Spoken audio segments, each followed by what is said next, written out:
My name is Marlon, and welcome to CookingFilipinoFood.com.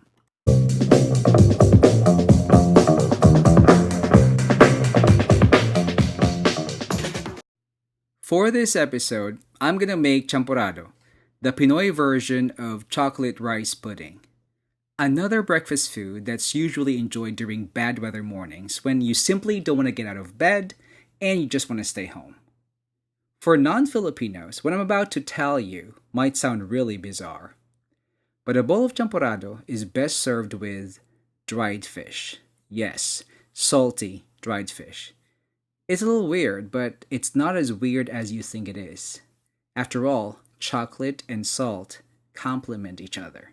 It's actually awesome. Dried fish and champorado. To me, that is a match made in heaven. You know what? Let me stop talking and let's get cooking.